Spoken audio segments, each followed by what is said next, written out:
Olá, pessoal. Eu quero aqui mais uma vez agradecer o convite que a mim foi formulado para falar dentro do evento As Previdenciaristas da Faculdade Legal, e para mim é sempre uma honra poder participar desse seleto grupo de profissionais que advogam, que atuam no direito previdenciário e que tem cada uma a sua contribuição para dar no seu tema específico.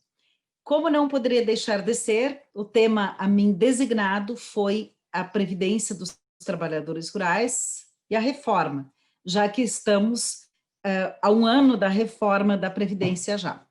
Pois bem, lá na época do governo Temer, a proposta de reforma para os trabalhadores rurais era bastante ousada. O governo, na época, propunha que homens e mulheres urbanos se aposentassem com 65 anos de idade e que os trabalhadores rurais teriam que recolher, fazer uma contribuição individual, mensal, anual, em valor a ser determinado ainda, em valor a ser definido, que se falava ali uma contribuição com alíquota diferenciada, embora não se sabia exatamente o que seria essa alíquota diferenciada. Esta era a proposta do governo Temer.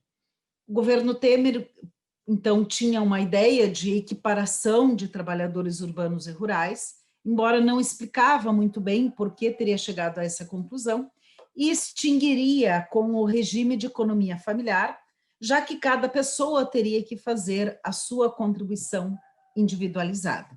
Uma das grandes preocupações que nós tínhamos naquele momento era de que, se criasse essa contribuição individualizada, voltaria a acontecer como no tempo em que, antigamente, antes da Constituição de 1988, apenas o homem se aposentava no meio rural. A preocupação nossa é de que voltaria a esta época, de que, sendo exigida apenas sendo exigida uma contribuição por pessoa, né, por indivíduo, as mulheres deixariam de contribuir. Lá no grupo familiar, apenas o homem contribuiria. Essa era uma das grandes preocupações. As mudanças, ou as propostas de mudanças para os trabalhadores rurais, fizeram com que o governo tivesse dificuldade de avançar na reforma da Previdência, lá na época do governo Temer ainda. De modo que não conseguiu avançar até o momento em que chegou lá aquele escândalo do Gesley Batista, e a partir dali a reforma do governo Temer desandou. Já no governo Bolsonaro, a proposta de mudança para os trabalhadores rurais não foi tão ousada. A idade seria 60 anos para homens e mulheres, não 65, mas também não mantendo uma diferenciação de idade, embora o governo Bolsonaro propunha uma diferença de 3 anos para homens e mulheres no meio urbano, não propôs da mesma forma para os trabalhadores rurais, em que a idade seria 60 anos, então, para homens e mulheres. A outra mudança é de que, embora se mantivesse a contribuição sobre a produção comercializada, da forma que foi na legislação previdenciária específica dos rurais desde 1963, embora propunha manter daquela forma, criava uma contribuição mínima anual do grupo familiar, num valor inicialmente estipulado de R$ 600. Então, a contribuição continuaria sendo sobre a produção, mas com um teto mínimo. Caso a comercialização da produção não chegasse a esse valor mínimo, seria necessário fazer uma complementação, ou caso não houvesse nenhuma contribuição sobre a produção no ano anterior, seria necessário ao grupo familiar fazer esta contribuição de R$ 600. Inicialmente, é de dizer que a manutenção do regime de economia familiar já era um ponto positivo, mas a estipulação dessa contribuição mínima de R$ 600 pelo grupo familiar levava a uma exclusão de muitas e muitas famílias das regiões norte e nordeste do país, que não teriam condições de fazer esse recolhimento. Parece um valor baixo, à primeira vista, porém, se considerarmos que para hoje alguém chegar a este valor de venda de produção que chegue a contribuir R$ 600, a contribuição, a venda da produção teria que ser de R$ 46 mil. Então, não é tão fácil assim. Bom, sabemos todos que o Congresso Nacional não aprovou modificações para os trabalhadores rurais. Manteve-se a idade de 55 anos para as mulheres e 60 anos para os homens, manteve-se a contribuição sobre a produção comercializada sem a exigência de um valor mínimo anual. Bom, então eu poderia dizer que não houve reforma para os trabalhadores rurais? Mais ou menos. Eu posso dizer que não houve quase nada de modificação na emenda 103. Mas a reforma para os trabalhadores rurais, na bem da verdade, começou em 2019, pela medida provisória 871, que alterou drasticamente a comprovação da atividade rural, substituindo a declaração do sindicato pela autodeclaração e colocando em perspectiva o cadastro dos segurados especiais. Então, a comprovação da atividade rural, inicialmente prevista para janeiro de 2020, a partir dali, seria através do cadastro do segurado especial. Esse cadastro, ele então entraria em vigor em 2020 e até ali se utilizaria a autodeclaração. Acontece que o Congresso Nacional inicialmente disse, olha, 2020 é muito perto, é difícil assim de uma hora para outra, e ainda bem que não foi 2020, porque teria enorme dificuldade de implantar algo assim. Até hoje, claro que nós tivemos aí no meio uma pandemia, mas até hoje não se sabe sequer onde fazer o cadastro. Se alguém chegar e me perguntar, professora Jane, onde que eu vou fazer o cadastro? Eu vou dizer, não sei. Não sei onde vai fazer o cadastro, porque não tem onde fazer o cadastro. Até hoje o governo não definiu, não conveniou com ninguém, nada para saber onde fazer o cadastro. Então, essa mudança ocorreu no Congresso Nacional quando discutiu a medida provisória 71.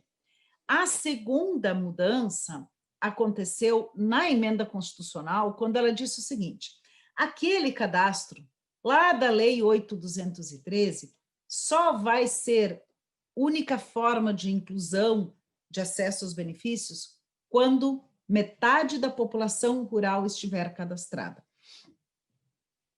Então, em 2023, nós não tivermos metade da população rural cadastrada, vai sendo prorrogado, até que chegue a essa metade. O que vai ser a exigência do cadastro como condição para acesso ao benefício? Até lá vale o quê? A autodeclaração, mas, e aí vem outro problema, a lei fala em ratificação ou homologação por órgãos do Sistema Nacional, do Pronater, Programa Nacional de Assistência Técnica Rural. Que órgãos seriam esses? Seriam as entidades, empresas que fazem assistência técnica rural. Mas desde o começo, desde janeiro de 2011, o próprio governo se deu conta que isso seria inviável, que não bastaria chegar e dizer assim, agora a Emater tem que fazer isso. A Emater, ou a entidade respectiva, eu chamo Emater porque aqui no Rio Grande do Sul a Emater, não tem estrutura, não tem conhecimento, não tem... Aqui até no Rio Grande do Sul nós temos uma situação muito privilegiada. Dos 499 municípios, em 497 tem Emater, mas essa não é uma realidade nacional. E aí o governo resolveu trocar essa ratificação, homologação por órgão de assistência técnica, por uma ratificação automática no sistema. Bom, mas que sistema o governo tem que traz essa informação? A declaração de aptidão ao PRONAF, que, em uma certa medida, coincide a definição de agricultor familiar com a definição de segurado, numa certa medida, numa boa medida, diga-se de passagem, coincide. Acontece que a quantidade de declarações de pessoas que têm declaração de aptidão ao PRONAF são mais ou menos, é de mais ou menos 2 milhões de pessoas, enquanto, segundo o Censo Agrário de 2017, existem 15 milhões de pessoas em idade economicamente ativa no meio rural. Então, tem uma distância entre uma coisa e outra. Bom, mas como resolver esse problema? Uma solução seria, e que realmente foi adotada, foi fazer a ratificação através de documentos apresentados pelo segurado. Então, vamos lá, a pessoa apresenta a autodeclaração, primeiro o servidor consulta as bases de dados governamentais, declaração de aptidão PRONAF, ITR, INCRA, Registro Geral de Pesca, vários sistemas. Se não encontrar nada lá, ele vai fazer a ratificação através dos documentos apresentados pelo segurado. E onde ficou aquela parte da ratificação por órgão de assistência técnica? Se perdeu no caminho. Então, uma crítica que eu faço é que isso deveria ter sido alterado lá na lei, porque quando a medida provisória foi discutida no Congresso Nacional, o governo já sabia que isso não ia dar certo, já tinha plena certeza de que não ia dar certo, então já deveria ter resolvido lá, mas não o fez. Bom, outro ponto que traz muita dor de cabeça é a própria autodeclaração. A autodeclaração, ela tem perguntas bastante complexas, mas não é por querer complicar por parte do INSS, e sim porque a legislação específica para os rurais é complexa. E se a legislação é complexa, a autodeclaração apenas traduz isso em perguntas. Então, pergunta lá, por exemplo, se houve cessão da terra.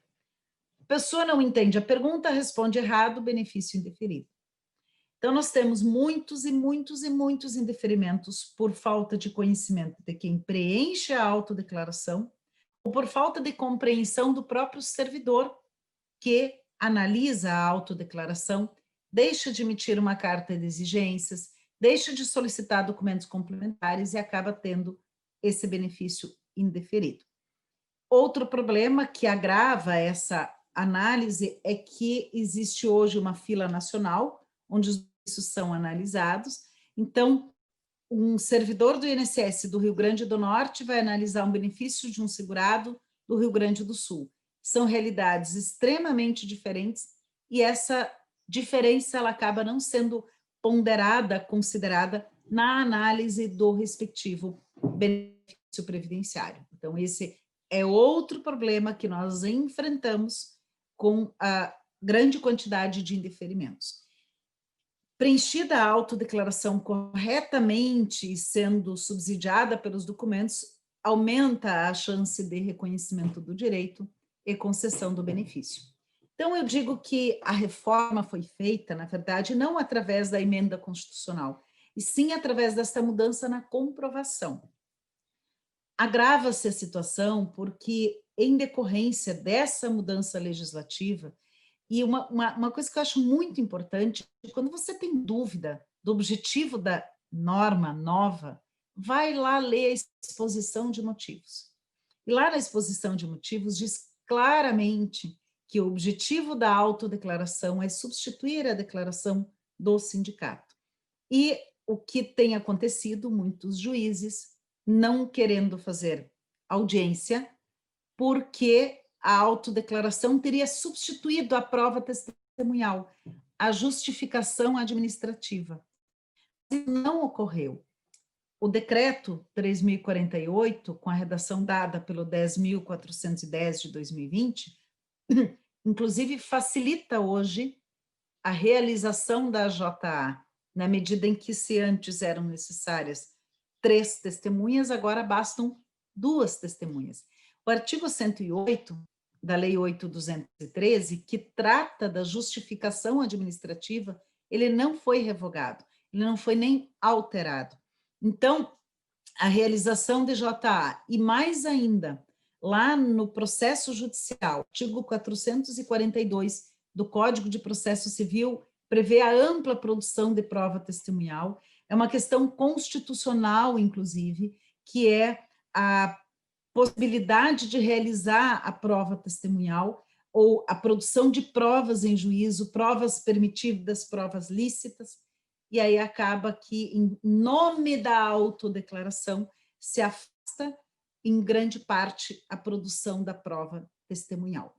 Quero, antes de me encaminhando para o final, dizer que, embora a gente tenha uma série de transtornos, complicações na comprovação da atividade, nós tivemos um grande avanço que veio do judiciário, que foi a consolidação ao final da aposentadoria híbrida.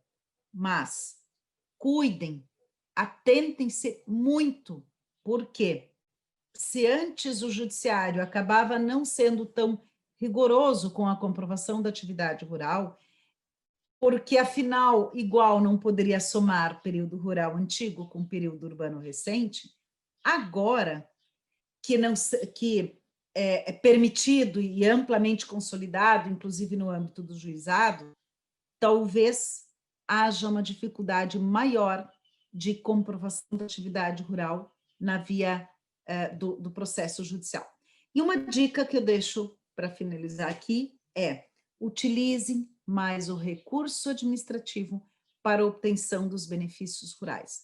De nada adianta toda a batalha que aconteceu, tudo que se fez para manter os benefícios, os direitos dos trabalhadores rurais intactos na Constituição Federal, se nós não ficarmos atentos ao caso concreto, à comprovação da atividade, produzir a prova, buscar os documentos.